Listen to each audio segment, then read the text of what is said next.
Top 10 ನಲ್ಲಿ ಮೊದಲನೇದಾಗಿ ನೋಡೋದಾದ್ರೆ ವಿಧಾನ ಪರಿಷತ್ನ ಖಾಲಿ ಸ್ಥಾನಗಳಿಗೆ ಬಿಜೆಪಿ ಅಭ್ಯರ್ಥಿಗಳ ಪಟ್ಟಿ ಈಗ ಪ್ರಕಟ ಆಗಿದೆ. ಈಶಾನ್ಯ ಶಿಕ್ಷಕ ಕ್ಷೇತ್ರಕ್ಕೆ ಶಶಿಲ್ ನಮೋಶಿ ಅವರು ಮತ್ತೆ ಪಶ್ಚಿಮ ಪದವೀಧರ ಕ್ಷೇತ್ರಕ್ಕೆ SV ಸಂಕನೂರ್ ಹಾಗೂ ಆಗ್ನೇಯ ಪದವೀಧರ ಕ್ಷೇತ್ರಕ್ಕೆ KM ಸುರೇಶ್ ಅಭ್ಯರ್ಥಿಯಾಗಿದ್ದಾರೆ.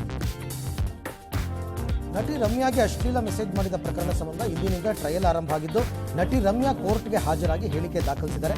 12 ಆರೋಪಿಗಳ ವಿರುದ್ಧ ಪೊಲೀಸರು ಚಾರ್ಜ್ ಶೀಟ್ ಸಲ್ಲಿಸಿದ್ದಾರೆ. ನಟ ದರ್ಶನ್ ಪತಿ ವಿಜಯಲಕ್ಷ್ಮಿಗೆ ಸಾಮಾಜಿಕ ಮಾಧ್ಯಮದಲ್ಲಿ ಅಶ್ಲೀಲವಾಗಿ ಕಮೆಂಟ್ ಮಾಡಿ ಜೈಲು ಸೇರಿದ ಆರೋಪಿಗಳಿಗೆ ಇನ್ನೂ ಜಾಮೀನು ಭಾಗ್ಯ ಸಿಕ್ಕಿಲ್ಲ. ವಿಜಯಲಕ್ಷ್ಮಿಯವರಿಗೆ ಸಾಮಾಜಿಕ ಮಾಧ್ಯಮದಲ್ಲಿ ಕಮೆಂಟ್ ಮಾಡಿ ವಿಕೃತಿ ಮೆರೆದಿದ್ದ 8 ಆರೋಪಿಗಳು ಬೆಂಗಳೂರು ಸೈಬರ್ ಕ್ರೈಂ ಪೊಲೀಸರ ಅತಿಥಿಯಾಗಿದ್ದರು. ಜೈಲಿಗೆ ಹೋಗಿ ಬರೋಬ್ಬರಿ 70 ದಿನ ಆಯಿತು. ಆರೋಪಿಗಳಿಗೆ ಜಾಮೀನು ಸಿಕ್ಕಿಲ್ಲ. ಕೆಲ ಆರೋಪಿಗಳಿಗೆ ಕೆಳ ನ್ಯಾಯಾಲಯಗಳಲ್ಲಿ ಜಾಮೀನು ಸಿಗದೇ ಇರುವ ಕಾರಣಕ್ಕೆ ಹೈಕೋರ್ಟ್ ಕದ ತಟ್ಟಿದ್ದಾರೆ.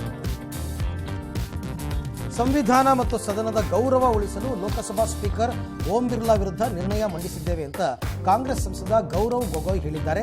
ಓಂ ಬಿರ್ಲಾ ಅವರು ಪಕ್ಷಪಾತಿಯಾಗಿ ವರ್ತಿಸ್ತಾ ಇದ್ದಾರೆ ಅಂತ ಆರೋಪ ಮಾಡಿದ್ದಾರೆ. ಸಚಿವ SS ಮಲ್ಲಿಕಾರ್ಜುನ್ ವಿರುದ್ಧ ಅಲ್ಪಸಂಖ್ಯಾತ ಮುಖಂಡರು ತಿರುಗಿ ಬಿದ್ದಿದ್ದು, ಸಚಿವ ಜಮೀರ್ ಅಹಮದ್ ಬಳಿ ಕ್ಷಮೆ ಕೇಳಬೇಕು ಅಂತ ಪಟ್ಟು ಹಿಡಿದಿದ್ದಾರೆ. ಮುಸ್ಲಿಂ ಸಮುದಾಯದ ಪ್ರಭಾವಿ ನಾಯಕ ಜಮೀರ್ ಅಹಮದ್ ಅವರಿಗೆ SS ಮಲ್ಲಿಕಾರ್ಜುನ್ ಏಕವಚನದಲ್ಲಿ ನಿಂದಿಸಿದ್ದಾರೆ.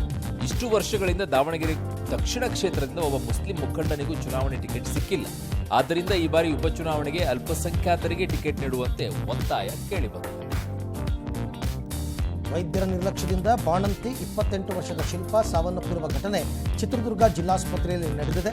ಹೆರಿಗೆ ಬಳಿಕ ಅರ್ಧ ಗಂಟೆ ಆರೋಗ್ಯವಾಗಿದ್ದ ಬಾಣಂತಿ ಶಿಲ್ಪಾಗೆ ಉಸಿರಾಟದ ತೊಂದರೆ ಎದುರಾಗಿ ಐಸಿಯುನಲ್ಲಿ ಮೃತಪಟ್ಟರು.